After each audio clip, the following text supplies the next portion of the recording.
All right, everybody. We are going to do two sets of notes today. One set of notes on Roman everyday life and another on gladiators. So, starting off with everyday Romans, the Romans loved their vegetables. That is the number one food that most Romans ate, is their vegetables. So, if you're someone that likes vegetables, you'd fit in with the Romans. If you're not a fan, the Romans would think you're weird because the Romans ate mostly vegetables. Meals, a lot of times, were prepared by the mom, or if it was a wealthy family, they would have a female slave do the cooking.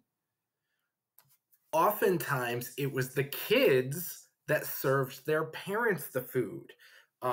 So at your home, it might be a situation where that's true, or a lot of times it's the opposite, where like the parents like put the food on your plate and hand it to you. In ancient Roman society, the kids do that for their parents. Forks were not a thing. No forks. They weren't invented yet, but the Romans had spoons. Now I know some of you are thinking, what about sporks like Forky from Toy Story 4? Nope, not a thing. They had spoons, they had knives, but no forks. So it led for some interesting kind of meals.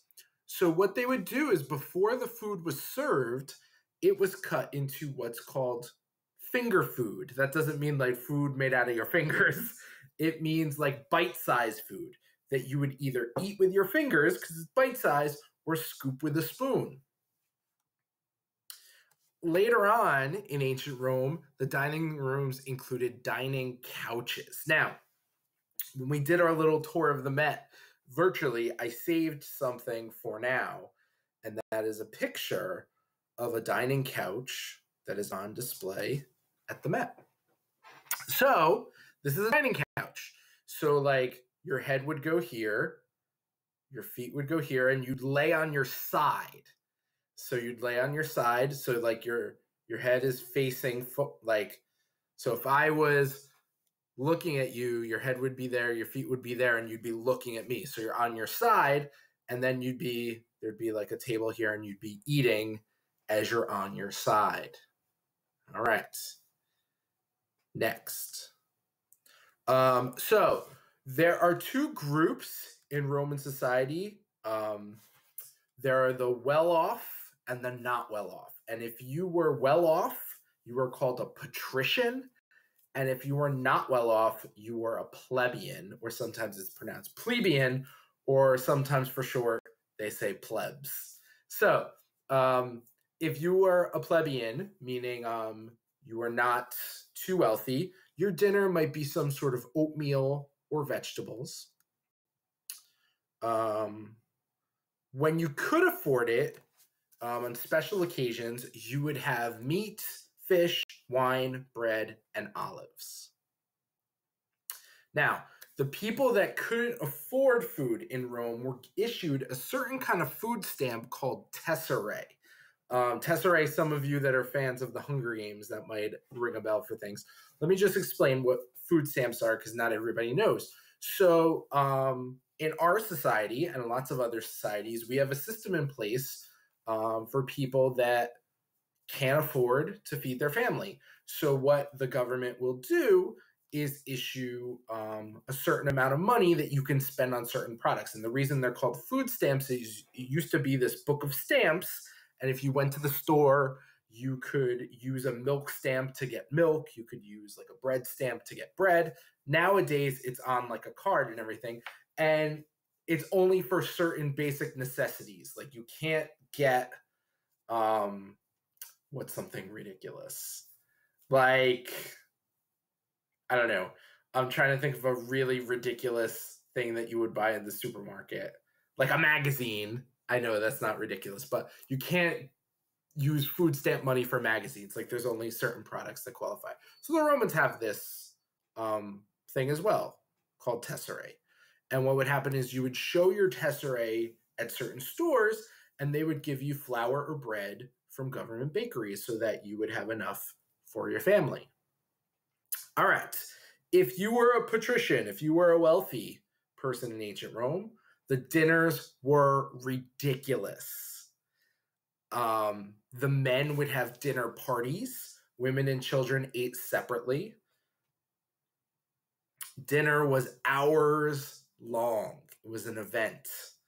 And a lot of time, dinner was so long, they had like an intermission where there would be like a dancing like group that comes in, or sometimes a play is performed at somebody's house. It's just insane.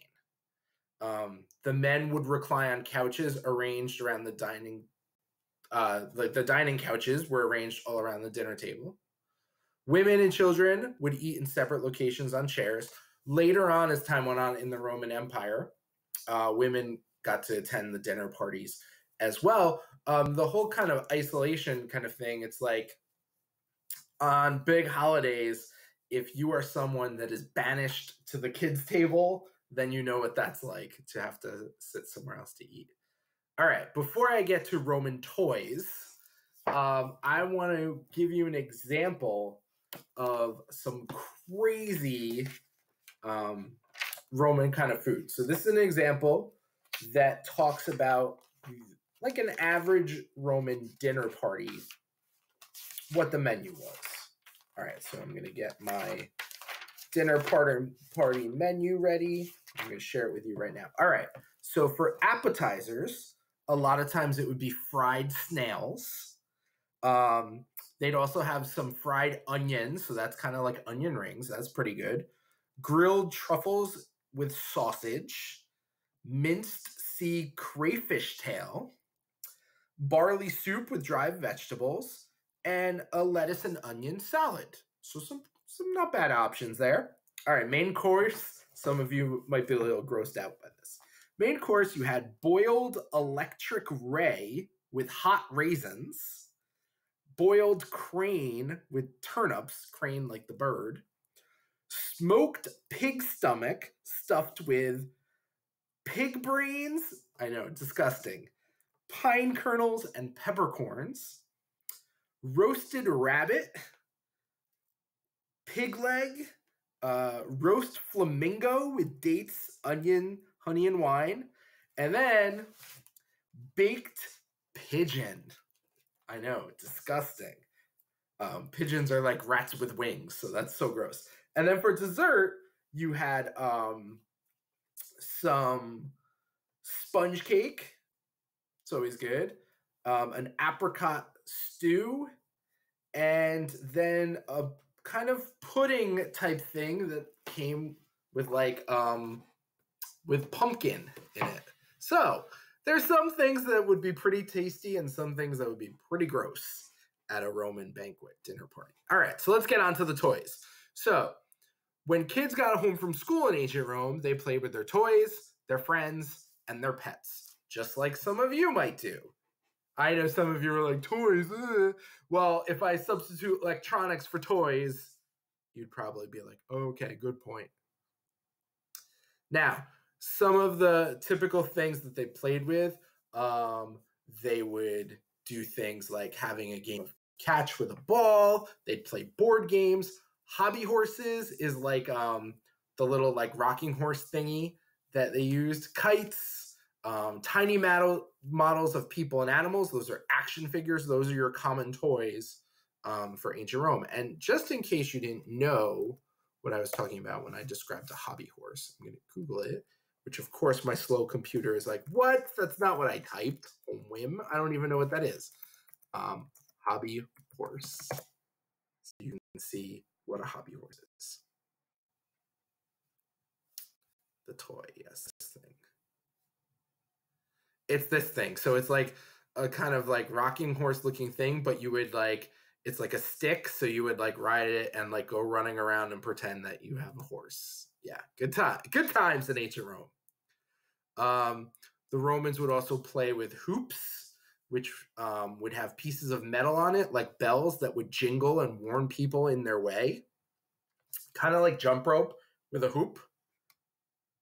They also played tic-tac-toe and a game called Knucklebones, which is similar to jacks. And if you don't know what jacks are,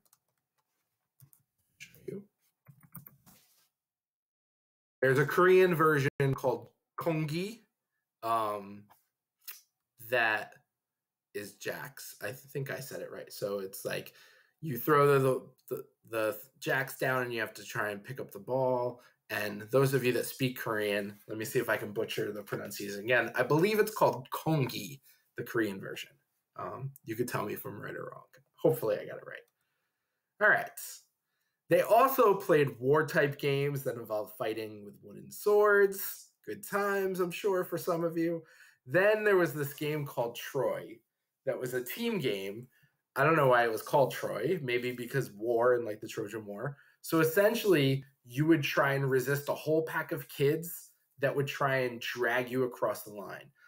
It's a little similar to some people have talked about a game like Kill the Carrier, where essentially whoever has the ball, you have to try and tackle them before they get past the line. Girls a lot of times played with rag dolls or wax dolls or clay dolls. Some dolls even had jointed legs and arms so that they could move in different positions. And if you were a kid that was wealthy, you had more time to play because your wealthy family would have slaves to do your chores. If you were a plebeian, you still got to play, but you had to do your chores first. All right, so dogs were the #1 pet of ancient Rome. So birds were also a pet in ancient Rome. Pigeons, ducks, quail, and geese, they'd sometimes have as pets. And also, when the Romans make their way to Egypt, spoiler alert, they're going to get to Egypt, they also have monkeys as pets. It's not too common, but it did happen. Cats, also when they get to Egypt, become very popular later on in the Roman Empire. All right, in terms of daily life, there's about 1 million people that lived in ancient Rome. So that's a lot for ancient times. And they do have their problems. Some of their problems is not enough housing. There weren't enough places for people to live. Air pollution. Now you might be thinking, air pollution? They don't have cars. How do they have air pollution?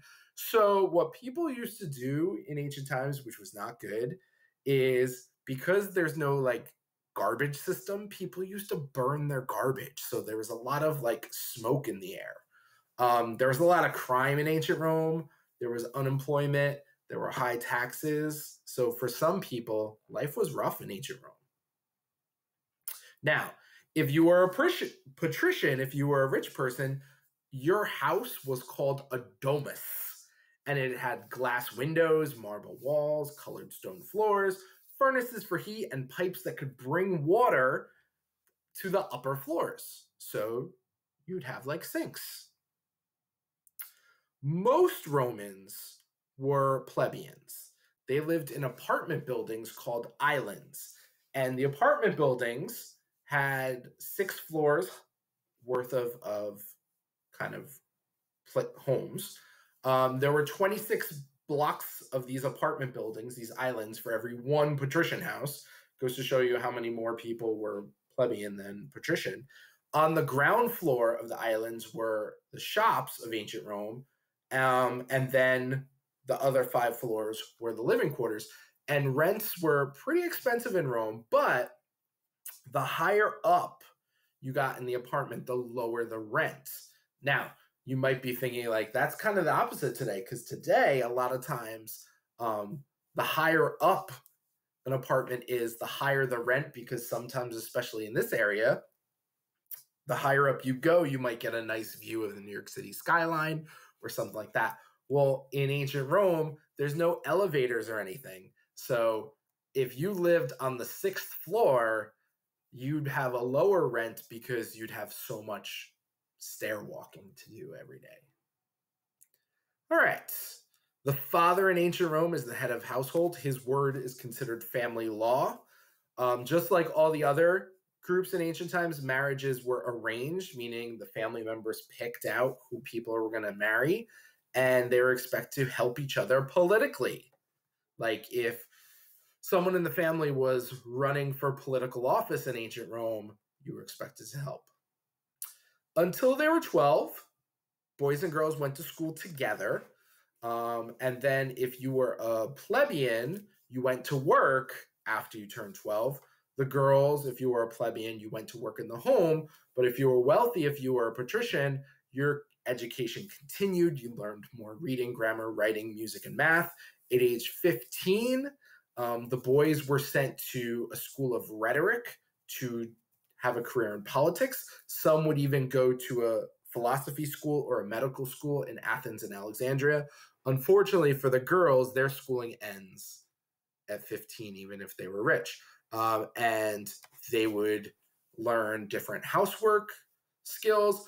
If you were a girl that was a patrician and you have slaves do the housework, then you would learn arts, literature, and fashion. All right. Now, moving on to the next set of notes that we're going to talk about today. That is Gladiators, the very famous Gladiators. So,